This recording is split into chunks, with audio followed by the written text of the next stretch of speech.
Hey y'all, it's me, the old redneck trapped in suburbia again. This is the second run at a video. The first one I didn't like too much, so I'm still learning. Y'all bear with me. If you're finding my channel entertaining or informative, or you just like seeing what's going on out here on the fabulous East Coast, Eastern North Carolina, then feel free to like, share, definitely share, and maybe even subscribe. Okay, I want to talk a little bit about ponds. Now, when we first started building a pond, we just kind of dug a hole and lined it with the cheap liner. Okay, it worked out good for a while, but a friend of mine a few years back gave me some large fish. They were very large. They were supposed to be 12 inches. They were more like 30. So we ended up having to dig a bigger pond. I've got pictures of that. I'll try to post the pictures later on and like a collage, but it was a family project. We did great, I think. It took us about 2 weeks to dig the whole thing out after work, and with a lot of help from my son Christopher. Shout out to him, Christopher Godwin, my stepson. He's my son. Love that boy. He's out there on the other coast, that liberal West Coast. We won't talk too much about politics on this page, but ponds, I definitely, if you want an ornamental pond, I think it's a wonderful addition to your yard. I think you need to do your research though. Okay, do some research on what type of pond, how you want your pond to be, and then get started. Okay, I'm going to turn the camera a little bit and show you the pond, show you a couple of things.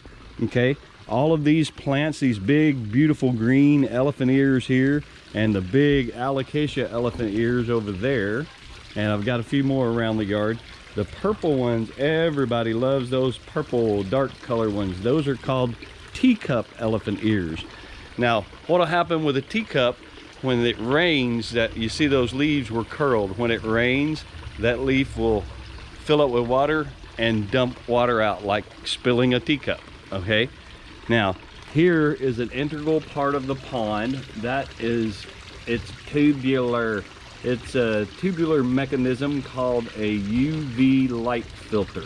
Okay, we added that this year. It was a wonderful addition.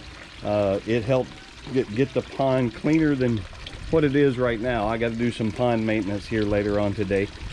This waterfall right here, we call that the waterfall because it's got rocks actually underneath it. You can see how they're just covered up with algae. I'm gonna have to clean those off. Okay, and this is what we call the spillway over here, the little one. Both of those have filters attached to them, which you have to take out routinely several times a week during the hot part of the year, and rinse them out. Okay, the mistake that we made with this big beautiful giant pond is that we put it right in the middle of the yard. Well, on the side of the yard, but in the sunlight. Sunlight breeds algae. Okay, the more your pond gets light, the more algae you're gonna have. Okay, so it's kind of a double-edged sword. You can put your pond under a tree, but then you're gonna have to deal with the leaves falling into the water. Okay, this little unit right here is turned off right now. That is called the swim skim. It actually floats around and collects up leaf litter and grass from when I'm mowing and weed eating and things like that. This is called a biofilter. It too has a UV light, as does Mr. Tubular over there. Have a UV ultraviolet light that helps kill algae. Okay, we added those two things over the last couple of years. This has been years in the making. We didn't do this in 1 year. I bought some of the river stone. A friend of ours from long ago gave us the granite, which was quite a score. Some of the things we picked up at the ocean. You can see some shells. You see some conch shells. My friend Greg Foster gave me those. You can see all sorts of other decorations. Okay, this little black looking stone right there, at least my research and what I'm told, is a fossilized whalebone. You can see I did some little experiments. This is actually a pool noodle with a what's called a net cup and a grow basket, and it's got some media in there, and there's actually an elephant ear that's growing in there. Okay, now ponds.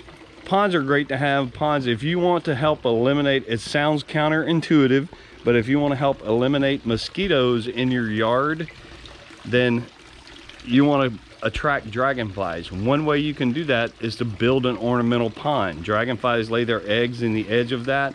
If the mosquito larvae lay their eggs in there in the water, the dragonfly larvae actually eat them, okay? Or again, so my research tells me, okay? You can see we had some fish. I don't know if you gotta look at the fish. Let me see if I can get the fish. These were actual goldfish that my daughter had inside that my friend Greg gave us. That she named Popsicle, Dreamsicle, and Sparkles. The orange one used to actually be gold color when we put them in the pond out of the aquarium. They actually, you can see there's sparkles right there, the orange fish down in there, and the other ones are kind of hiding. Oh, there they are.